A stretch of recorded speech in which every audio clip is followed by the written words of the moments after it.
A very good afternoon to the esteemed industry leaders, distinguished guests, respected faculty, and my dear friends. I, Pratyasha Patnaik. And I, Pratap Simha. On behalf of the entire SPJIMR family, extend a warm welcome to each one of you to Samavesh.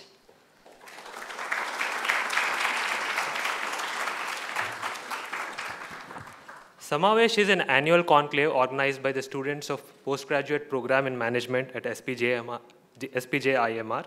It's a platform wherein eminent thought leaders from industry and academia get together to discuss, debate, and seek solutions on contemporary issues in the areas of consulting, operations, marketing, information management, and finance.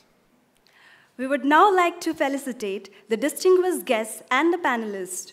We have with us today Mr. Gunjan Srivastav, CEO and Managing Director at Bosch and Siemens Home Appliances. We have Mr. Pankaj Agarwal, Head Program Management and New Vehicle Launch at Hero MotoCorp. Mr. Murugan P., GM, New Product Development, Johnson & Johnson Consumer Limited.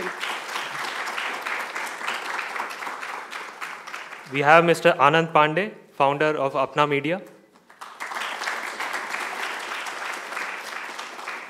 We would also like to welcome our very own Dr. Sajeev Abraham George, Head of Department of Manufacturing and Operations Research Department. Professor Jayaraman and Mr. Jayanta Ghatak from Flipkart could not make it today due to personal reasons. SPJIMR Institute of Management and Research, a constituent unit of Bharatiya Vidya Bhavans, was established in 1981. Since its inception, influencing practice and promoting value-based growth have been our philosophical pillars for educational pedagogy and development. These foundations have enabled us to emerge amongst the top business schools in the country, and we aspire to eventually emerge as India's best management institution. The PGPM program is an AICTE-approved one-year full-time residential MBA course aimed at accelerating the careers of our participants by leveraging on their robust experience. The program reinforces our functional capabilities and develops cross-functional skills so that we can assume larger responsibilities in the industry. The program carries an accreditation from Association of MBA UK as a one-year program and has credits that span over 3 months blended learning and 1 year at the campus. The 11th batch of PGPM has 136 participants with an average age of 29 years, with an average work experience of 7 years, which includes an international work experience of about 2 years. With students coming from over 70 different companies, the diversity in the batch results in rich peer learning in the classroom and makes the discussions stimulating and insightful. Now for the topic of discussion today, for the conclave, Make in India, how India can be a hub of global sourcing. India's unique positioning in the global marketplace as a services-led economy is in stark contrast to most other developing economies, including China, which took the traditional route of labor-intensive manufacturing. The service sector in India is a key global sourcing hub, but there still exists a very stark contrast when it comes to the manufacturing sector. With the launch of the Make in India initiative in September 2014, the government now aims to give global recognition to the Indian economy and place India on the world map as a manufacturing hub. The stage is set, the lights are on, and the camera is rolling. But the questions that need to be addressed are, can India's ambitious Make in India campaign alter the global manufacturing landscape and make a place for itself? What competencies does India have, and what are the ones that it needs to develop? What can India learn from China to become a hub for global sourcing? Can India achieve operational excellence along with environmental sustainability? To address these questions, we'd go ahead with the conclave. But before that, let's see the short movie.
would like to thank the in-house creative team of students at SPJIMR for the video.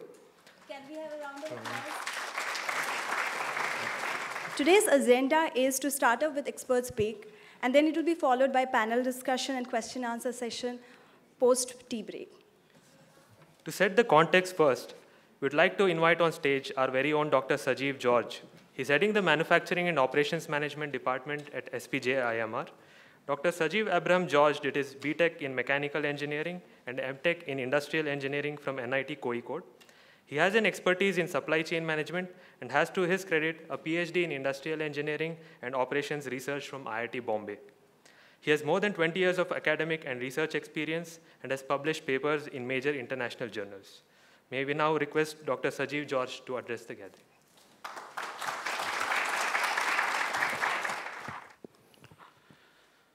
Distinguished guests for today afternoon, my faculty colleagues, participants, friends, very good afternoon and welcome once again to this Operations Conclave of Samavesh. Samavesh, as already have been told, is a platform for industry and academia to interact, share their knowledge and also to learn from each other. So this has been happening for last many years. We have actually looked at different themes which are contemporary based on the changing business landscape. And we are also fortunate to have speakers, eminent speakers from industry to dwell on these topics. So this is an initiative of the PGPM students of this institute. There is another conclave which is called SBAC, SPJIMR Business Academic Conclave, which is majorly initiated by the 2-year batch. About this 1-year batch, 1-year program of MBA of SPJIMR, this is just 11 years old, but I'm very, very proud to say that we have grown from strength to strength and has become one of the best 1-year programs, one of the best 1-year programs in this country, and poised to become probably one of the best in the Southeast or Asia Pacific region itself. So this is a matter of pride for all of us. And for the PGPM program, one of the main areas of focus is operations management. Operations management major or operations management specialization. We go to the depth of areas of operations management and supply chain management, and they become experts in the area of managing different processes in the supply chain. So when you look at the field of operations management, it is very, very interesting that operations management never used to get this kind of importance in business schools, maybe a few decades back. It was not even considered important for students to learn a course in operations management. You could have actually got a degree in MBA without studying operations management maybe 3 decades back, because I think most people would have thought that it is not very important. And it is also part of engineering discipline to a great extent. People used to talk about industrial engineering and say method study, work study, such kind of things, more considered as technical and less managerial in nature. But even in companies, I think that used to be the case to a great extent. Operations used to be the function which is responsible for cost reduction, never considered as a function which is more strategic and helping to increase revenues. But the supply chain view of operations changed the whole thing. And now most companies realize that it is how do they manage integrated supply chain. That's what gives them the competitive advantage in the long run. And that is a very, very good realization. And that has changed the way operations area has been looked at. And when you look at the area of operations and supply chain, definitely it's a very, very challenging thing to manage supply chains. The experts here are going to talk about it, and they're also going to talk about it in relation to the theme today, that is Make in India, whether India has the potential to become a manufacturing hub. So how challenging things are in terms of the changes that are happening, mainly in terms of the product life cycles shorter and shorter product life cycles, and customer demand is fluctuating more and more than before. So the supply chains have to, earlier supply chain used to be focusing either on efficiency or on responsiveness, but nowadays the challenge is to look at these two things together. Whether can you be efficient at the same time, can you also be agile or responsive and so on. And that's a very, very tough challenge, and the challenge is going to be much, much more in the years to come. So the challenges inherently, of course, when you manage processes across different, say, companies, things are definitely going to be very, very complex. And with all these new changes happening, things are becoming more and more challenging. So there are a lot of opportunities for maybe efficiency and improvement in value proposition as far as supply chain management is concerned. So the short product life cycles and fast changing customer demand is putting a pressure on supply chain managers, especially the procurement managers and so on, where the challenge is how do you achieve the twin goals of to be agile at the same time, also efficient, which is a very, very tough very, very tough job to do. And also supply chains used to be earlier more producer-centric, but now supply chains will have to be more and more customer-centric. And the most important objective of supply chain itself is to give that differentiated experience to the customer, which is very, very challenging. So a lot of service process in the supply chain may be taking more and more importance, and that has made the. And there are also a lot of other changes happening in terms of smart technology and such kind of things. People talk about digital supply chain. So where the way in which supply chains are managed is also changing a lot. So when you look at things from the perspective of Make in India, we look at manufacturing, and we tend to think that manufacturing is, say, only contributing 15% or something to the GDP, which has been there even 1993 also it was 15%, and now also it is hovering around the same percentage, which of course we have much higher potential, but we are not able to realize that. And when you look at that number of reasons people might cite, such as the poor infrastructure of this company and the ease of doing business in this country and so on. Number of reasons are there. But at the same time, with the new initiatives of Make in India being a very, very high profile initiative, many of these issues are being addressed, and we have, all of us have a positive outlook. And there is possibility for India to be a leader in the area of manufacturing. So when you look at manufacturing, again, make and manufacturing, whether they are, whether they both of them are same, that is a question sometimes, because making might be a little more broad as compared to just manufacturing, because many times the value addition might be more in terms of innovations. So which, when you look at manufacturing, it might not be something that you might be able to see. If you look at a product which is might be worth, maybe a smartphone worth $300, maybe the manufacturing cost of that might be as low as maybe $30 or $40. So the main value proposition or the value increase would be more in terms of the innovation and innovations in design and marketing and so on. So there is a need for the country also to understand that, and there is a need to integrate especially the strengths that we have in terms of IT and such kind of resources, and also the resources that we have, the skilled resources that we have. All these things can be leveraged so that there is a possibility for us to dream of that target of what you call some 25% by 2022 and so on. I'm sure that we are going to hear about these things much more from our experts. We want to hear, we are all looking forward to hearing from you. Let me also thank from my own personal side, all the guests who have come. We are looking forward to hearing from you. Thank you so much.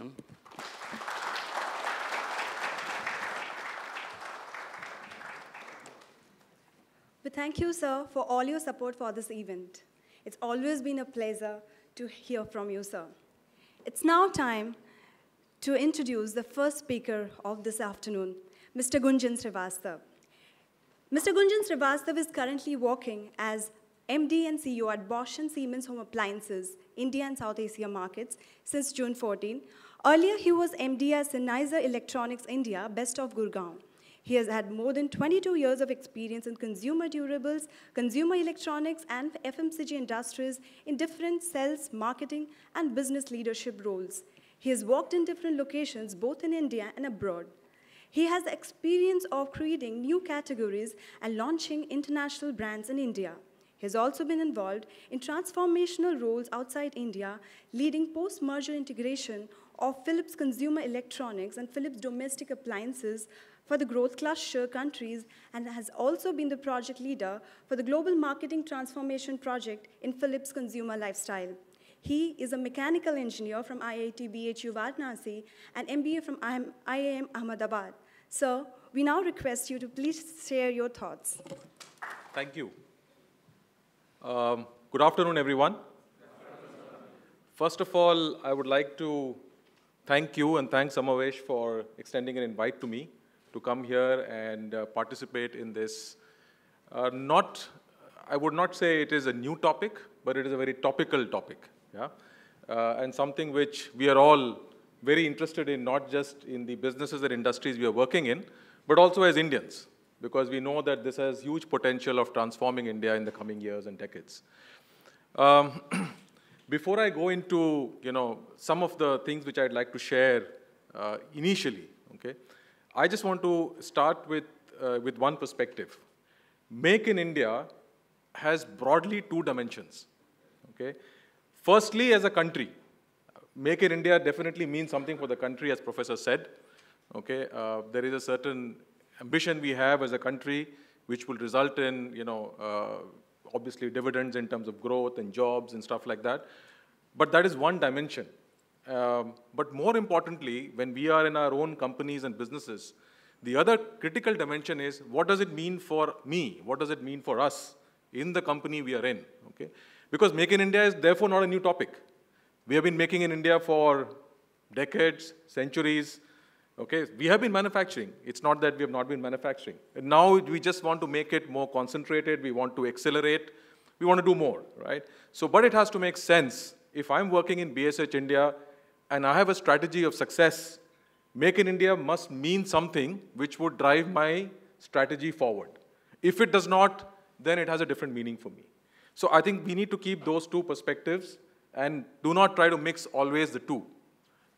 Make for India is very different than Make in India. And sometimes when we are in companies, Make for India is highly critical, because obviously when I want to sell a product in India, I want to sell to the Indian consumer. I would not like to commit the mistake of bringing a product from Germany and as it is and introduce here, it would fail miserably, barring some special categories, etc. So therefore, Make for India is very important. But then supply chain dynamics and other factors might mean that it might be better to get it from somewhere else. And therefore, it's important to understand the difference between the two. Okay, so with that perspective in mind, what I want to do is quickly share the first dimension, which is on an Indian scale. What does it mean? Why is it important? I think all of you must have already been exposed to that, but just to give you a quick overview again, what gaps we face, probably what are the drivers for the country in terms of driving Make in India, and then also quickly share with you my company's situation and perspective, where we are, so that it also gives you a connect between the two dimensions. And I'll share with you some of my own frustrations and challenges which we have when we look at Make in India and combining it with our strategy to success in India. Okay? So if these slides, again, I know that all of us and all of you are exposed to slides every day. These slides is to assist me in making sure that I don't forget a point which I want to highlight. Otherwise, this is just for, for my own taking into account the points which I want to make. So to start with, I think like I already mentioned, why Make in India is important is obviously, is from a fundamental perspective quite clear. We want to grow. Our GDP has been languishing in the last 2, 3, 4 years. We want to take it up. 8, 9, 10, that's a moot point, but we need to be there. And we need to be consistently there if we have to provide the kind of jobs we need. So, if we want to provide the 50, 90, 100 million jobs in the next 5 to 10 years, service sector is already doing its bit. Manufacturing has to step up. And it can only come if we actually start manufacturing. The consultancies and service sector can only do that much. Manufacturing has to set up. So obviously jobs, growth in economy, it's a virtual cycle. Then it starts fueling demand, and then it starts fueling Make in India again, right? Also trade deficit. We today run a huge trade deficit. The more we make here, the more we correct that situation as well. So I think fundamentally, broadly, Make in India obviously is something which makes sense, and therefore the government is pushing it. If we just look at what is happening globally, globally, obviously 10 years ago, if you wanted to make something in the world, China was the obvious answer. My own company, we have close to 42, 43 factories globally. The last 6 to 8 factories have all been opened in China, okay? Obviously, the last one we opened is in India, but in the last 10, 15 years, China was seen as the hub for catering to not just China demand, but also to everywhere else in the world, okay? Especially in all the consumer goods industry, and definitely in durables and electronics, which is where I've been closely associated with. So, but what is happening in the last few years is slightly different. China is no longer seen as the most happening destination, and there are reasons. The cost of doing manufacturing there, primarily the labor cost, is not the same anymore. Costs are increasing, wages are increasing, Chinese labor force has become more expensive, okay? Plus the fact that no company wants to have all its egg in one basket, okay? If you have all your manufacturing concentrated only in China or region around it, then you don't know. In 5, 10 years, maybe political thing changes, something else changes, and then you are suddenly at a huge risk. So you have to manage that portfolio also. So that is another reason why China is no longer the only destination if you were to think manufacturing from a global perspective, okay? Also, if you look at what is happening in India in the last 5 to 10 years, so notwithstanding the Make in India campaign, the Make in India big initiative which we have kind of launched as a country, even prior to that, if you go back last 5 years, and you look at industries like automotive, industries like durables, electronics, there have been more and more local manufacturing which has come in. And the reason for that happening is obviously, as compared to 15 years ago, I don't think environmental conditions have improved dramatically.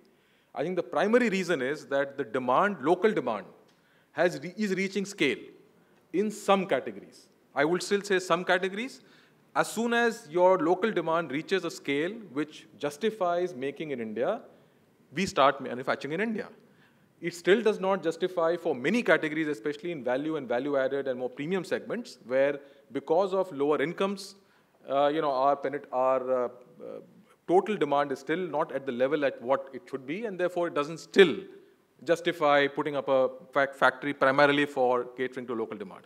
But the fact that there has been growth is resulting in already, conditions improving in our favor. Plus the fact that obviously our labor force is not as expensive as it is in China, relatively speaking, has also resulted in India being looked upon as a possible export option as well.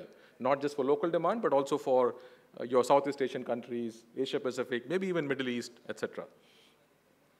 And like I mentioned, automotive, we are seeing that in durables, we are seeing that in electronics, and we should see that in many other companies as well. So if that is the global situation, relativity between China and India, what are the conditions which could make India a favorable, let's say, spot for a sourcing hub? Low labor costs I already mentioned. So if you look at the data today, we're probably at less than 1/3 of what is labor cost equivalent labor cost in China. So that is a plus for us. Local demand I mentioned already. Location-wise, as compared to China, we are somewhere in between Middle East and Southeast Asia, and also Asia Pacific. So in terms of access to both markets, we are at a better sort of strategic location. We so far have not really exploited that, but there is room to exploit that location advantage. Obviously, more proactive government policy is going to be a boost, right? I mean, obviously the industry will do it, the company will do it, but if there is a policy thrust, it also helps in further accelerating it. Exports are also on the up, although I know that in the last few years, exports have been down in most sectors, and obviously there's a currency issue as well. But if you look at very core durable categories, air conditioners, other things as well, there are people putting up factories in India to cater not just to India demand, but also to export demand, especially in the surrounding countries. So there is this boundary conditions which can help India or already helping India. Now if I were to take a pause and say, okay, these are the conditions which can favor or are favoring, but what is it which is coming in the way Okay, what is the limitations already which we have, which can, if we were to look at those, then we can probably further improve. Manufacturing is not just about manufacturing myself as a company. Obviously, there has to be a huge infrastructure of OEM, ODM. Now, OEM stands for, just simple contract manufacturing. ODM is where you do the design also as a company yourself, and then, or the contractor is also able to do the design. So there are various possibilities of subcontracting work to a vendor outside who can do both OEM, ODM, or both. This infrastructure is highly developed in China. You go to any manufacturing fair of any industry, you find a plethora of OEMs and ODMs, and that's why you find that all our retailers and other companies are able to go to China and bring a product in 3 months and start selling in India.